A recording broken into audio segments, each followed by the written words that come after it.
Hello everyone, എല്ലാവർക്കും pathways അക്കാദമിയുടെ daily news അനാലിസിലേക്ക് സ്വാഗതം.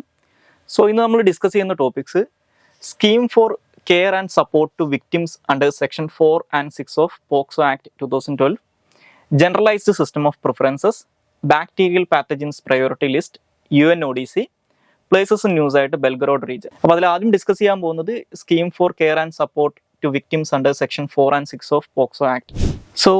ഈ scheme for care and support to victims under section 4 and 6 of POCSO act 2012 എന്ന് പറയുന്നത് 2023 ഒക്ടോബറിൽ നമ്മുടെ union ministry of woman and child development start ചെയ്തിട്ടുള്ള ഒരു പദ്ധതിയാണ്.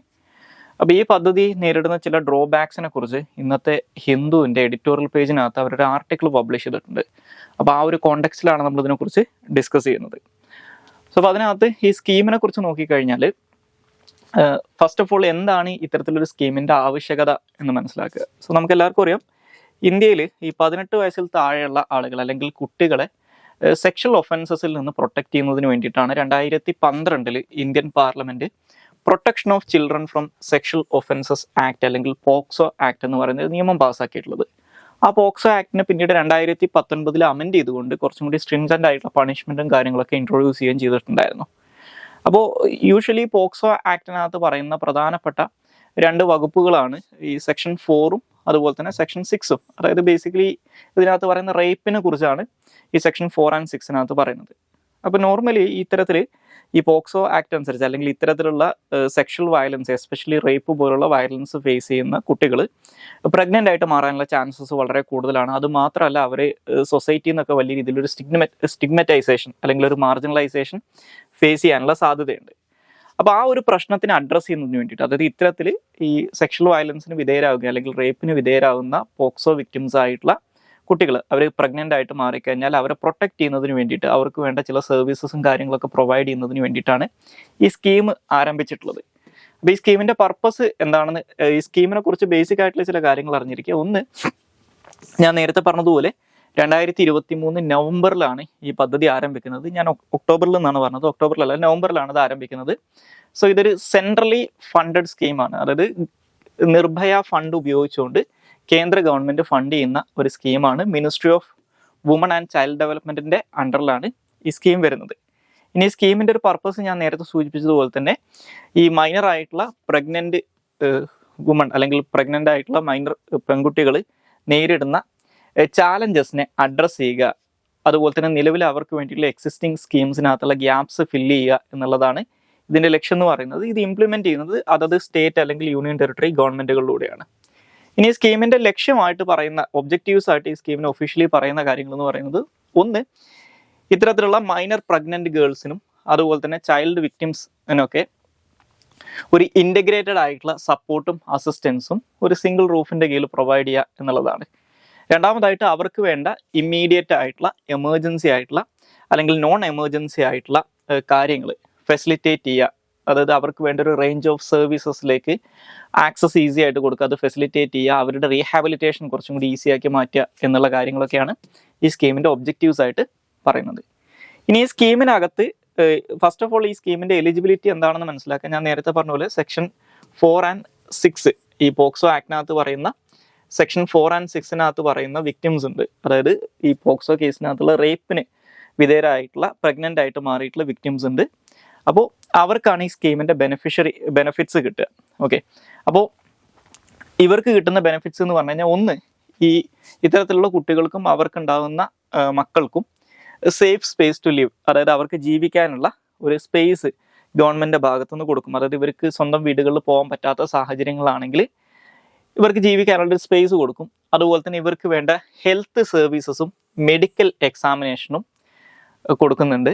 അതുപോലെ തന്നെ ഇവർക്ക് വേണ്ട സൈക്കോളജിക്കൽ സപ്പോർട്ട്, അതായത് കൗൺസിലിംഗ്, മെൻ്റൽ ഹെൽത്ത് സർവീസസ്, ഇവർക്ക് അതുപോലെ തന്നെ എഡ്യൂക്കേഷൻ ആൻഡ് വൊക്കേഷണൽ ട്രെയിനിങ്, അതുപോലെ തന്നെ സേഫ് ട്രാൻസ്പോർട്ടേഷൻ ആൻഡ് പോലീസ് പ്രൊട്ടക്ഷന്, ഇവർക്ക് വേണ്ട നിയമസഹായം, പോലീസ് അസിസ്റ്റൻസ്, അതുപോലെ തന്നെ ഇവർക്കുള്ള ചില മോണിറ്ററി ബെനിഫിറ്റ്സും മറ്റുള്ള ചില അതർ എൻറ്റൈറ്റിൽമെൻറ്റ്സും ഉണ്ട്. അതുപോലെ തന്നെ ഹെൽത്ത് ഇൻഷുറൻസ് കവറേജ്, മിഷൻ വാത്സല്യയുടെ കീഴിലുള്ള കെയർ, ഏകദേശം 4000 രൂപ പെർ മന്ത് മിഷൻ വാത്സല്യയുടെ കീഴിൽ അവർക്ക് ഒരു പെൻഷൻ പോലെ കിട്ടിക്കൊണ്ടിരിക്കും. ഓക്കെ, അപ്പോൾ അതിനകത്ത് ഈ സേഫ് സ്പേസ് ടു ലിവിനകത്ത് ഒരു കാര്യം ഓർത്തിരിക്കുക. ഇതിനകത്ത് പറയുന്നത് 18 വയസ്സ് വരെ ഇവരെ സംരക്ഷിക്കുന്നു. 18 വയസ്സ് തൊട്ട് 23 വയസ്സ് വരെയുള്ള കാലഘട്ടത്തിൽ ഇവർക്ക് താമസിക്കാനുള്ള കാര്യങ്ങളുടെ കേസിൽ ഗവൺമെന്റിന്റെ ഭാഗത്തുനിന്ന് ചില സപ്പോർട്ട് കൊടുക്കുന്നൊക്കെയാണ് പറയുന്നത്. അപ്പോൾ ഇതൊക്കെയാണ് ഈ സ്കീമിന്റെ കീഴിൽ ഇവർക്ക് കിട്ടുന്ന സർവീസസ് എന്ന് പറയുന്നത്. ഇനി അടുത്തതായിട്ട് ഡിസ്കസ് ചെയ്യാനുള്ള topic generalised system of preferences ആണ്, അല്ലെങ്കിൽ GSP. സോ ഈ ജനറലൈസ്ഡ് സിസ്റ്റം ഓഫ് പ്രിഫറൻസുമായിട്ട് ബന്ധപ്പെട്ട് ഇന്നത്തെ ഹിന്ദുവിന്റെ പേജ് 7 ഒരു ആർട്ടിക്കിൾ പബ്ലിഷ് ചെയ്തിട്ടുണ്ട്, renew the generalised system of preference എന്ന് പറഞ്ഞിട്ട്. കാരണം 2018 ട്രംപ് US പ്രസിഡന്റ് ആയിരുന്ന സമയത്ത് US ഇന്ത്യക്ക് തന്നുകൊണ്ടിരുന്ന ജനറലൈസ്ഡ് സിസ്റ്റം ഓഫ് പ്രിഫറൻസുകൾ അവസാനിപ്പിച്ചിട്ടുണ്ടായിരുന്നു. അപ്പോൾ അതുമായിട്ട് ബന്ധപ്പെട്ടിട്ടാണ് ഈ ആർട്ടിക്കിളിനകത്ത് കാര്യങ്ങൾ പറയുന്നത്. സോ അപ്പോൾ ഈ ഒരു കോണ്ടെക്സ്റ്റിൽ എന്താണ് ഈ ജനറലൈസ്ഡ് സിസ്റ്റം ഓഫ് പ്രിഫറൻസസ് എന്ന് മനസ്സിലാക്കുക. സോ ഈ ജനറലൈസ്ഡ് സിസ്റ്റം ഓഫ് പ്രിഫറൻസ് അല്ലെങ്കിൽ GSP എന്ന് പറയുന്നത് ഡെവലപ്ഡ് കൺട്രീസ് നടപ്പിലാക്കുന്ന ഒരു യൂണിലാറ്ററൽ സ്കീമാണ്, ട്രേഡുമായിട്ട് ബന്ധപ്പെട്ടിട്ടുള്ള ഒരു യൂണിലാറ്ററൽ സ്കീമാണെന്ന് മനസ്സിലാക്കി. യൂണിലാറ്ററൽ സ്കീം എന്ന് പറയുന്നത് ഇതിന്റെ ഭാഗമായിട്ട് ഈ ജനറലൈസ്ഡ് സിസ്റ്റം ഓഫ് പ്രിഫറൻസിന്റെ ഭാഗമായിട്ട് ബേസിക്കലി ചെയ്യുന്നത് ഡെവലപ്ഡ് കൺട്രികൾ, അതായത് വികസിത രാജ്യങ്ങൾ, വികസ്വര രാജ്യങ്ങൾ, ഡെവലപ്പിംഗ് കൺട്രീസിനെ സഹായിക്കുന്നതിന് വേണ്ടിയിട്ട് ഈ വികസ്വര രാജ്യങ്ങളിൽ നിന്ന് നമ്മൾ വികസിത രാജ്യങ്ങളിലേക്ക് നടത്തുന്ന എക്സ്പോർട്ടിന്റെ മുകളിൽ ഇവർ ചില കസ്റ്റംസ് ഡ്യൂട്ടി പ്രിഫറൻസസ് അല്ലെങ്കിൽ കസ്റ്റംസ് ഡ്യൂട്ടി കൺസെഷൻസ് ഗ്രാൻഡ് ചെയ്യും. ഇപ്പോൾ ഉദാഹരണത്തിന് ഇന്ത്യ എന്ന് പറയുന്ന ഡെവലപ്പിംഗ് കൺട്രിയിൽ നിന്ന് US എന്ന് പറയുന്ന ഡെവലപ്ഡ് കൺട്രിയിലേക്ക് നമ്മൾ ഒരു കമ്മോഡിറ്റി എക്സ്പോർട്ട് ചെയ്യുന്ന സമയത്ത് ഇന്ത്യയെ സഹായിക്കുന്നതിന് വേണ്ടിയിട്ട് അല്ലെങ്കിൽ ഇന്ത്യയുടെ എക്കണോമിക് ഡെവലപ്മെന്റിനെ സപ്പോർട്ട് ചെയ്യുന്നതിന് വേണ്ടിയിട്ട് US എന്ത് ചെയ്യും, ഇന്ത്യയിൽ നിന്ന് USലേക്ക് നമ്മൾ എക്സ്പോർട്ട് ചെയ്യുന്ന ഗുഡ്സിന്റെ മുകളിൽ ഏതെങ്കിലും തരത്തിലുള്ള കസ്റ്റംസ് ഡ്യൂട്ടി റിലാക്സേഷൻസ് അവർ തരും. അതായത് കസ്റ്റംസ് ഡ്യൂട്ടി കംപ്ലീറ്റ്ലി എലിമിനേറ്റ് ചെയ്യുകയോ അല്ലെങ്കിൽ കസ്റ്റംസ് ഡ്യൂട്ടി കുറയ്ക്കുകയൊക്കെ ചെയ്യും. അപ്പോൾ ഇത് എല്ലാ പ്രൊഡക്റ്റിനും ബാധകമായിക്കൊള്ളുന്നില്ല, അത് കേസ് ബൈ കേസ് മാറിക്കൊണ്ടിരിക്കും. ഓക്കെ, അപ്പോൾ ഇത്തരത്തിൽ ഡെവലപ്ഡ് കൺട്രീസ് ഡെവലപ്പിംഗ് കൺട്രീസിന് കൊടുക്കുന്ന ഒരു കസ്റ്റംസ് ഡ്യൂട്ടി പ്രിഫറൻസ് അല്ലെങ്കിൽ കൺസെഷൻസ് ആണ് ഈ ജനറലൈസ്ഡ് സിസ്റ്റം ഓഫ് പ്രിഫറൻസ് എന്ന് പറയുന്നത്. അപ്പോൾ ഇതിനൊരു യൂണിലാറ്ററൽ സ്കീം എന്ന് പറയാനുള്ള കാരണം എന്താണെന്ന് വെച്ച് കഴിഞ്ഞാൽ, ഇപ്പോൾ ഞാൻ നേരത്തെ പറഞ്ഞ എക്സാമ്പിളിനകത്ത് പറഞ്ഞതുപോലെ US ഇന്ത്യക്ക് ഇത്തരത്തിലൊരു പ്രിഫറൻസ് തരുന്നതിന് തിരിച്ച് നമ്മളൊന്നും ചെയ്തു കൊടുക്കേണ്ട കാര്യമില്ല. നോർമലി നമ്മളൊരു ബൈലാറ്ററൽ ആയിട്ടുള്ള ഒരു സ്കീം ആണെങ്കിൽ ഇപ്പോൾ ഇന്ത്യയിൽ നിന്ന് US എക്സ്പോർട്ടിന് അവർ കൺസെഷൻ തരുന്നുണ്ടെങ്കിൽ അതേപോലെ നമ്മൾ തിരിച്ചും ചെയ്തു കൊടുക്കേണ്ടി വരും. അപ്പോൾ ഇത് വേണ്ട, അതുകൊണ്ടാണ് ഇതിനൊരു യൂണിലാറ്ററൽ സ്കീം എന്ന് വിളിക്കുന്നത്. അപ്പോൾ ഇത് ഡെവലപ്ഡ് കൺട്രികൾ ഡെവലപ്പിംഗ് കൺട്രീസിൽ നിന്നുള്ള എക്സ്പോർട്ടിന്റെ ചില സ്പെസിഫൈഡ് പ്രൊഡക്റ്റുകളുടെ എക്സ്പോർട്ടിന് മുകളിൽ കൊടുക്കുന്ന കസ്റ്റംസ് ഡ്യൂട്ടി പ്രിഫറൻസസ് അല്ലെങ്കിൽ കൺസെഷൻസ് ആണെന്ന് മനസ്സിലാക്കുക. അത് യൂണിലാറ്ററൽ ആണെന്നും അറിഞ്ഞിരിക്കുക. അപ്പോൾ ഈ പ്രിഫറൻസ് എന്ന് പറയുന്നത് ഏത് രീതിയിലും ആവും. ഒന്നുകിൽ ഇത് എലിമിനേഷൻ ഓഫ് കസ്റ്റംസ് ഡ്യൂട്ടി ആവാം, അല്ലെങ്കിൽ റിഡക്ഷൻ ഓഫ് കസ്റ്റംസ് ഡ്യൂട്ടി ആവാം. അതായത് ഈ പറയുന്ന നമ്മളെ എക്സ്പോർട്ട് ചെയ്യുന്ന സാധനങ്ങളുടെ മുകളിലുള്ള കസ്റ്റംസ് ഡ്യൂട്ടി അവർ കംപ്ലീറ്റ്ലി വേണ്ടാന്ന് വെക്കുന്നതാവാം, അല്ലെങ്കിൽ അത് റിഡക്ഷൻ ആവാം. അതുപോലെ തന്നെ ഇതിനകത്തുള്ള പ്രൊഡക്റ്റുകളുടെ എലിജിബിലിറ്റിയുടെ കേസും സ്റ്റേറ്റ് ബൈ സ്റ്റേറ്റ് മാറിക്കൊണ്ടിരിക്കും. ഇപ്പോൾ ഈ അമേരിക്ക എന്ന് പറയുന്ന ഡെവലപ്ഡ് കൺട്രി ഇത്തരത്തിൽ പ്രിഫറൻസ് ചെയ്യുന്ന അല്ലെങ്കിൽ ഇത്തരത്തിൽ റിലാക്സേഷൻ കൊടുക്കുന്ന പ്രൊഡക്റ്റുകൾക്കാവില്ല ചിലപ്പോൾ യൂറോപ്യൻ യൂണിയനിലുള്ള ഡെവലപ്ഡ് കൺട്രീസ് പ്രിഫറൻസസ് കൊടുക്കുന്നത്. അപ്പോൾ ഇത് കേസ് ബൈ കേസ് മാറിക്കൊണ്ടിരിക്കുന്നു മനസ്സിലാക്കുക. അപ്പോൾ നിലവിലൊരു 10-16ഓളം രാജ്യങ്ങളാണ് ഒരു 19ഓളം രാജ്യങ്ങളാണ് ഇത്തരത്തിലുള്ള generalised system of preferences developing കൺട്രീസിനെ പ്രൊവൈഡ് ചെയ്യുന്നത്. അപ്പോൾ നമ്മുടെ ഇന്ത്യയുടെ കേസിൽ ഇത്തരത്തിൽ ഈ പറയുന്ന വളരെ വൈഡ് സ്പ്രെഡ് ആയിട്ട് ഈ generalised system of preference implement ചെയ്തുകൊണ്ടിരുന്ന 2 പ്രദേശങ്ങൾ എന്ന് പറയുന്നത് ഇൻ ടേംസ് ഓഫ് ട്രേഡ് വോളിയത്തിന്റെ കേസിൽ യൂറോപ്യൻ യൂണിയനും അതുപോലെ തന്നെ US ആണ്. ഇപ്പോൾ ഇന്ത്യയുടെ കേസിൽ നോക്കുകയാണെങ്കിൽ ഇന്ത്യയിൽ നിന്ന് യൂറോപ്യൻ യൂണിയനിലേക്കുള്ള ടോട്ടൽ എക്സ്പോർട്ടിന്റെ നിയർലി 40% ഈ യൂറോപ്യൻ യൂണിയന്റെ GSP കൺട്രിൽ കവേർഡ് ആണ്. അതുപോലെ തന്നെ US കേസിൽ 2018 US ഇന്ത്യക്ക് ഉണ്ടായിരുന്ന ഈ GSP വിഡ്രോ ചെയ്യുന്നത്. ഇപ്പോൾ ആ GSP ഇന്ത്യക്ക് US അവൈലബിൾ അല്ല. പക്ഷേ അത് വിഡ്രോ ചെയ്യുന്നതിന് മുമ്പ് ഇന്ത്യയിൽ നിന്ന് US 10% എക്സ്പോർട്ടും ഈ GSPക്കകത്ത് കവേർഡ് ആയിരുന്നു. ഓക്കെ, അപ്പോൾ ഞാൻ നേരത്തെ പറഞ്ഞ പോലെ ഇതുമായിട്ട് ബന്ധപ്പെട്ട ഒരു അന്താരാഷ്ട്ര കരാറോ കാര്യങ്ങളൊന്നും ഇല്ലയെന്ന് മനസ്സിലാക്കി. ഈ ഡെവലപ്ഡ് കൺട്രീസ് അവരുടെ സ്വന്തം റെഗുലേറ്ററി ഫ്രെയിം വർക്കിന് അകത്ത് നിന്നുകൊണ്ടാണ് ഈ താരിഫ് പ്രിഫറൻസസ് അല്ലെങ്കിൽ കസ്റ്റംസ് ഡ്യൂട്ടി റിലാക്സേഷൻസ് ഒക്കെ കൊടുക്കുന്നത്. അത് സ്റ്റേറ്റ് ടു സ്റ്റേറ്റ് മാറാം, പ്രൊഡക്റ്റ് ടു പ്രൊഡക്റ്റും മാറാം എന്ന് മനസ്സിലാക്കുക. സോ ഇതാണ് ജനറലൈസ്ഡ് സിസ്റ്റം ഓഫ് പ്രിഫറൻസ് എന്ന് പറയുന്നത്. ഇനി അടുത്തതായിട്ട് ഡിസ്കസ് ചെയ്യാനുള്ള topic bacterial pathogens priority list ആണ്. അപ്പോൾ ഇതുമായിട്ട് ബന്ധപ്പെട്ട് ഇന്നത്തെ ഹിന്ദുവിൻ്റെ പേജ് 10 ഒരു ആർട്ടിക്കിൾ വന്നിട്ടുണ്ട്, critical priority pathogens continue to post threat WHO എന്ന് പറഞ്ഞിട്ട്. ഓക്കെ, സോ ബേസിക്കലി ഈ പറയുന്ന ഈ ബാക്ടീരിയൽ പാത്തജൻസ് പ്രയോറിറ്റി ലിസ്റ്റ് അല്ലെങ്കിൽ BPPL എന്ന് പറയുന്നത് WHO 2017 ആദ്യമായിട്ട് പബ്ലിഷ് ചെയ്തിട്ടുള്ള ഒരു ലിസ്റ്റാണ് ഇപ്പോൾ അവർ അപ്ഡേറ്റ് ചെയ്തിട്ടുണ്ട്. സോ ബേസിക്കലി ഇത് WHO പബ്ലിഷ് ചെയ്യുന്നതാണെന്ന് മനസ്സിലാക്കുക. ഇത് ലോകത്തിലുള്ള പ്രധാനപ്പെട്ട ആൻറ്റിബയോട്ടിക് റെസിസ്റ്റൻ്റ് ആയിട്ടുള്ള പാത്തജൻസിൻ്റെ ഒരു ലിസ്റ്റാണ് ഇതെന്ന് മനസ്സിലാക്കുക. ഓക്കെ, അപ്പോൾ ഇത് ആൻറ്റി മൈക്രോബിയൽ റെസിസ്റ്റൻസ് ഉള്ള പാത്തജൻസിന് അഗെയിൻസ്റ്റ് ആയിട്ടുള്ള ഒരു ഗ്ലോബൽ ഫൈറ്റിനകത്തുള്ള പ്രധാനപ്പെട്ട ടൂളായിട്ടാണ് WHO കണക്കാക്കുന്നത്.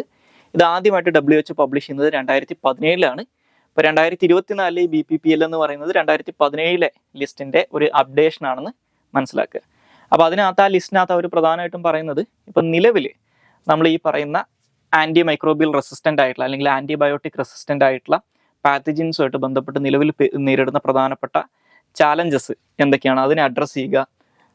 അതുപോലെ തന്നെ ഇതുമായിട്ട് ബന്ധപ്പെട്ട് ബേസിക്കലി നമുക്കറിയാമല്ലോ ഈ ആൻറ്റിബയോട്ടിക് റെസിസ്റ്റൻ്റ് ആയിട്ടുള്ള അല്ലെങ്കിൽ ആൻറ്റി മൈക്രോബിയൽ റെസിസ്റ്റൻ്റ് ആയിട്ടുള്ള പാത്തജൻസിനെ ഫൈറ്റ് ചെയ്യണമെങ്കിൽ ആ ഫീൽഡിൽ ഒരു വലിയ രീതിയിലുള്ള ഇൻവെസ്റ്റ്മെൻറ്റും പോളിസി ഡിസിഷനും റിസർച്ച് ആൻഡ് ഡെവലപ്മെൻറ്റും ഒക്കെ നടക്കണം.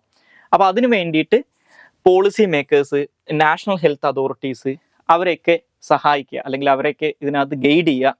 അതുപോലെ തന്നെ എസ്പെഷ്യലി ഈ പറയുന്ന റിസർച്ച് ആൻഡ് ഡെവലപ്മെൻറ്റ് ആൻഡ് ഇൻവെസ്റ്റ്മെൻറ്റുമായിട്ട് ബന്ധപ്പെട്ട് ഡിസിഷൻ മേക്കിങ്ങിനകത്ത് അവരെ ഗൈഡ് ചെയ്യുക എന്നുള്ളതൊക്കെയാണ് ഈ BPPLൻ്റെ ലക്ഷ്യം എന്ന് പറയുന്നത്. ഇനി 2024 BPPLനകത്ത് 15 families of antibiotic resistant pathogens ആണ് ഉൾപ്പെടുത്തിയിട്ടുള്ളത്. അപ്പോൾ ഈ 15 ഫാമിലീസിനെ അവർ 3 ഗ്രൂപ്പായിട്ട് ഈ ലിസ്റ്റിനകത്ത് ക്ലാസിഫൈ ചെയ്തിട്ടുണ്ട്. ക്രിട്ടിക്കൽ, ഹൈ ആൻഡ് മീഡിയം എന്ന് പറഞ്ഞിട്ട് 3 കാറ്റഗറി ആയിട്ട് അവർ ക്ലാസിഫൈ ചെയ്തിട്ടുണ്ടെന്ന് മനസ്സിലാക്കുക. അപ്പോൾ ക്രിട്ടിക്കൽ എന്ന് പറഞ്ഞു കഴിഞ്ഞാൽ ഇതിനകത്ത് ഏറ്റവും സിവിയർ ആയിട്ടുള്ള കേസുകളാണ് ക്രിട്ടിക്കലായിട്ട് ക്ലാസിഫൈ ചെയ്തിട്ടുള്ളത്.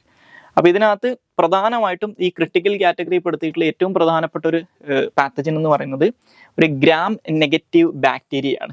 ഈ ഗ്രാം നെഗറ്റീവ് ബാക്ടീരിയ എന്ന് പറയുന്നത് നിയർലി ഇന്ന് അവൈലബിൾ ആയിട്ടുള്ള എല്ലാ തരത്തിലുള്ള ആൻറ്റിബയോട്ടിക്സിനോടും റെസിസ്റ്റൻ്റ് ആയിട്ടുള്ള ഒരു പാത്തജൻ ആണ്. അപ്പോൾ ഈ ഗ്രാം നെഗറ്റീവ് ബാക്ടീരിയനെ കൃത്യമായിട്ട് ഈ റിപ്പോർട്ടിനകത്ത് അവർ ഹൈലൈറ്റ് ചെയ്യുന്നുണ്ടെന്നും മനസ്സിലാക്കുക. അപ്പോൾ ഈ ഗ്രാം നെഗറ്റീവ് ബാക്ടീരിയാസിൻ്റെ ഒരു പ്രത്യേകത എന്ന് പറയുന്നത് അവർക്ക് ഇത്തരത്തിലുള്ള ആൻറ്റിബയോട്ടിക്സ് അല്ലെങ്കിൽ ഇത്തരത്തിലുള്ള ആൻറ്റിബയോട്ടിക് ട്രീറ്റ്മെൻറ്റുകളോട് ഫൈറ്റ് ചെയ്യുന്നതിന് വേണ്ടിയിട്ട് അല്ലെങ്കിൽ അതിനെ റെസിസ്റ്റ് ചെയ്യുന്നതിന് വേണ്ടിയിട്ട് പുതുതായിട്ടുള്ള കേപ്പബിലിറ്റീസ് അല്ലെങ്കിൽ പുതിയ വഴികൾ കണ്ടെത്തുന്നതിനുള്ള എബിലിറ്റി ഉള്ള ഒരു ബാക്ടീരിയയാണ് ഈ ഗ്രാം നെഗറ്റീവ് ബാക്ടീരിയ എന്ന് പറയുന്നത്. അപ്പോൾ ഇത് ജനറ്റിക് മെറ്റീരിയൽസിലൂടെ മറ്റുള്ള ബാക്ടീരിയാസിലേക്കും ഇത്തരത്തിലുള്ള ഡ്രഗ് റെസിസ്റ്റൻസ് പാസ് ചെയ്യാനുള്ള കേപ്പബിലിറ്റി ഈ ഗ്രാം നെഗറ്റീവ് ബാക്ടീരിയാസിനുണ്ട്.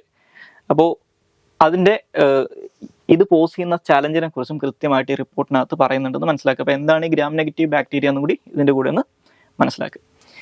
ഇനി നമുക്ക് അടുത്തതായിട്ട് ഡിസ്കസ് ചെയ്യാനുള്ള ടോപ്പിക്ക് UNODC ആണ്. സോ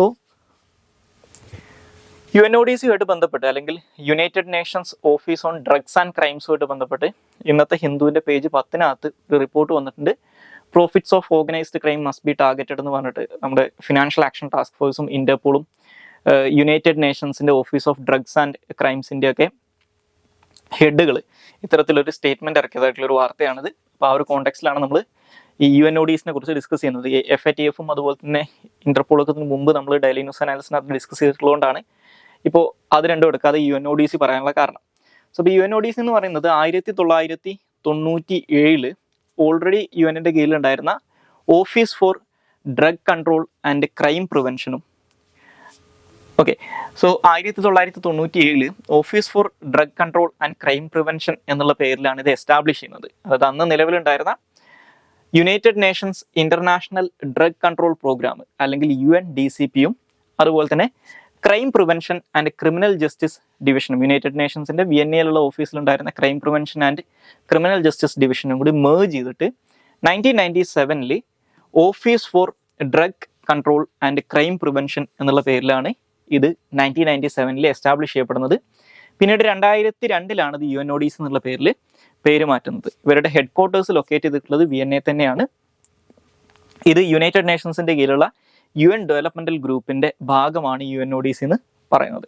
ഇനി ഇവരുടെ ഫങ്ഷൻസ് എന്ന് പറയുന്നത് ഒന്ന് ഈ ഡ്രഗ്സ് അതുപോലെ തന്നെ ട്രാൻസ്നാഷണൽ ഓർഗനൈസ്ഡ് ക്രൈം, കറപ്ഷന്, ടെററിസം പോലുള്ള ഇഷ്യൂസിനെ അഡ്രസ്സ് ചെയ്യുക എന്നുള്ളതാണ്. ഓക്കെ. രണ്ടാമതായിട്ട് പറയുന്ന മറ്റൊരു ഫങ്ഷൻ എന്ന് പറയുന്നത് United Nations convention against transnational organised crime അതുപോലെ തന്നെ UN കൺവെൻഷൻ എഗെയിൻസ്റ്റ് കറപ്ഷൻ ഈ രണ്ട് കൺവെൻഷൻസും ഇംപ്ലിമെന്റ് ചെയ്യുന്നതിന് വേണ്ടിയിട്ട് മെമ്പർ സ്റ്റേറ്റുകളെ അസിസ്റ്റ് ചെയ്യുക എന്നുള്ളതാണ് ഇവരുടെ പ്രധാനപ്പെട്ട ഫംഗ്ഷൻ ആയിട്ട് പറയുന്നത്. ഇനി നമുക്ക് അവസാനമായിട്ട് ഡിസ്കസ് ചെയ്യാനുള്ള ടോപ്പിക് പ്ലേസസ് ന്യൂസ് ആണ്. അത് ബെൽഗറോഡ് റീജിയൻ ആണ്. സോ ഈ ബെൽഗറോഡ് റീജിയൻ എന്ന് പറയുന്നത് ഈ റഷ്യ യുക്രൈൻ യുദ്ധത്തിന്റെ കോണ്ടെക്സ്റ്റിൽ സ്ഥിരമായിട്ട് ന്യൂസിൽ വരുന്ന ഒരു ഏരിയയാണ് ഈ ബെൽഗറോഡ് റീജിയൻ എന്ന് പറയുന്നത്. കാരണം യുക്രൈനുമായിട്ട് അതിർത്തി പങ്കിടുന്ന ഒരു റഷ്യൻ പ്രൊവിൻസ് ആണ്, അല്ലെങ്കിൽ റഷ്യൻ ഒബ്ലാസ്റ്റ് ആണ് ബെൽഗ്രാഡ് എന്ന് പറയുന്നത്. അപ്പോൾ സ്ഥിരമായിട്ട് യുക്രൈൻ്റെ ഭാഗത്തുനിന്ന് ആക്രമണങ്ങൾ നേരിടുന്ന ഒരു റഷ്യൻ മേഖലയാണ് ഈ ബെൽഗറോഡ് റീജിയൻ എന്ന് പറയുന്നത്. അപ്പോൾ ഈ റീജിയൻ ബേസിക്കലി ഇതൊരു വെസ്റ്റേൺ സെൻട്രൽ റഷ്യയിലായിട്ട് അല്ലെങ്കിൽ യൂറോപ്യൻ റഷ്യയിലായിട്ട് ലൊക്കേറ്റ് ചെയ്തിട്ടുള്ള ഒരു ഒബ്ലാസ്റ്റ് ആണെന്ന് മനസ്സിലാക്കുക. ഒബ്ലാസ്റ്റ് എന്ന് പറഞ്ഞു കഴിഞ്ഞാൽ നമ്മുടെ ഇന്ത്യയിൽ നമ്മൾ സ്റ്റേറ്റുകൾ എന്ന് പറയുന്ന പോലെ, സംസ്ഥാനങ്ങൾ എന്ന് പറയുന്ന പോലെ റഷ്യയിലുള്ള ഫെഡറൽ യൂണിറ്റ്സിനെ വിളിക്കുന്ന പേരാണ് ഒബ്ലാസ്റ്റ് എന്നുള്ളത്. അപ്പോൾ ഈ ബെൽഗറോഡ് റീജിയന്റെ അതിർത്തി മേഖലകളും കൂടി ഒന്ന് അറിഞ്ഞിരിക്കുക. ഇപ്പോൾ റഷ്യയുടെ പ്രൊവിൻസസ് ആയിട്ടുള്ള അല്ലെങ്കിൽ റഷ്യയിലെ മറ്റു 2 ഒബ്ലാസ്റ്റുകളായിട്ടുള്ള കേഴ്സ്ക് അതുപോലെ തന്നെ ഒരു വൊറോനോഷ് എന്നീ 2 ഒബ്ലാസ്റ്റുകളുമായിട്ട് ഇവർക്ക് അതിർത്തിയുണ്ട്. പിന്നെ ഇവർക്ക് അതിർത്തി ഉള്ളത് ലുഹാൻസ്ക് പീപ്പിൾസ് റിപ്പബ്ലിക് എന്ന് പറയുന്ന, അല്ലെങ്കിൽ ലുഹാൻസ്ക് എന്ന് പറയുന്ന യുക്രൈൻ്റെ ഈസ്റ്റേൺ യുക്രൈനിൽ കിടക്കുന്ന ഒരു പ്രൊവിൻസ് ഉണ്ട്. ഓക്കെ, ഈ ലുഹാൻസ്ക് ഇപ്പോൾ അവർ അറിയപ്പെടുന്നത് ലുഹാൻസ്ക് പീപ്പിൾസ് റിപ്പബ്ലിക് എന്നുള്ള പേരിലാണ്. കാരണം 2014 ഈ റഷ്യ യുക്രൈൻ ക്രൈസിസ് തുടങ്ങിയതിന് ശേഷം യുക്രൈനിൽ നിന്ന് സ്വാതന്ത്ര്യം പ്രഖ്യാപിച്ചു പോയിട്ടുള്ള 2 പ്രൊവിൻസുകളിൽ അല്ലെങ്കിൽ 2 മേഖലകളിലൊന്നാണ് ഈ ലുഹാൻസ്ക് എന്ന് പറയുന്നത്. മറ്റൊന്ന് ഡോണിയാസ്ക് എന്ന് പറയുന്ന റീജിയൻ ആണ്, മറ്റൊന്നാണ് ഈ ലുഹാൻസ്ക് എന്ന് പറയുന്നത്. ഈ ലുഹാൻസ്ക് ഇപ്പോൾ സ്വാതന്ത്ര്യം പ്രഖ്യാപിച്ച് അവർ സ്വയം ഒരു ലുഹാൻസ്ക് പീപ്പിൾസ് റിപ്പബ്ലിക് എന്നുള്ള പേര് ഇട്ടിട്ടുണ്ടായിരുന്നു. പിന്നെ അതുപോലെ തന്നെ ഇപ്പോൾ റീസെൻ്റ്ലി കഴിഞ്ഞ വർഷം റഷ്യ ഈ ലുഹാൻസ്ക് പീപ്പിൾസ് റിപ്പബ്ലിക്കിനെ റഷ്യയുടെ ഭാഗമായിട്ട് അംഗീകരിക്കുകയൊക്കെ ചെയ്തിട്ടുണ്ട്. പക്ഷേ ആസ് പെർ ഇന്റർനാഷണൽ നോംസ് അനുസരിച്ച് ഈ ലുഹാൻസ്ക് എന്ന് പറയുന്നത് യുക്രൈൻ്റെ ഭാഗമാണ്. പക്ഷെ അത് പ്രസന്റ്ലി റഷ്യൻ ബാക്ക്ഡ് സെപ്പറേറ്റിസ്റ്റുകൾ കൺട്രോൾ ചെയ്യുന്ന ഒരു റീജിയൻ ആണെന്ന് മനസ്സിലാക്കുക. അപ്പോൾ ഈ ലുഹാൻസ്കുമായിട്ട് ഇവർക്ക് അതിർത്തിയുണ്ട്. അതുപോലെ തന്നെ യുക്രൈനിലെ ഈ ഹാർക്കീവ് അതുപോലെ തന്നെ സുമി എന്നൊക്കെ പറയുന്ന പ്രൊവിൻസസ് ഉണ്ട്, അവരുമായിട്ടും ഈ പറയുന്ന ബെൽഗ്രാഡ് റീജിയന് അതിർത്തിയുണ്ട്. അതുകൊണ്ട് ഈ അതിർത്തി മേഖലകളിൽ കിടക്കുന്നതുകൊണ്ട് തന്നെ അതും യുക്രൈൻ്റെ കൺട്രോളിലുള്ള യുക്രൈനിയൻ ടെറിട്ടറിയായിട്ട് അതിർത്തി പങ്കിടുന്നതുകൊണ്ട് തന്നെ യുക്രൈൻ്റെ ഭാഗത്തുനിന്ന് സ്ഥിരമായിട്ട് ആക്രമണങ്ങൾ സംഭവിക്കുന്ന ഒരു റഷ്യൻ റീജിയനാണ് ഈ ബെൽഗ്രാഡ് എന്ന് പറയുന്നത്. ഇനി ബെൽഗ്രാഡ് റീജിയൻ്റെ ലൊക്കേഷനകത്ത് അറിഞ്ഞിരിക്കുന്ന മറ്റൊരു കേസ് എന്ന് പറയുന്നത് ഈ മേഖലയിൽ അറിയപ്പെടുന്ന ഒരു പ്രദേശമാണ്, ഒരു ഏരിയയാണ് റഷ്യൻ അപ്ലാൻസ് എന്ന് പറയുന്നത്. ഈ സെൻട്രൽ റഷ്യൻ അപ്ലാൻസിൻ്റെ സദേൺ ആൻഡ് സൗത്ത് ഈസ്റ്റേൺ സ്ലോപ്പുകളിലായിട്ടാണ് ഇത് ലൊക്കേറ്റ് ചെയ്തിട്ടുള്ളത്. അതുപോലെ തന്നെ റഷ്യയിലുള്ള 12 എക്കണോമിക് റീജിയൻസിലൊന്നാണ് central black earth economic region എന്ന് പറയുന്നത്.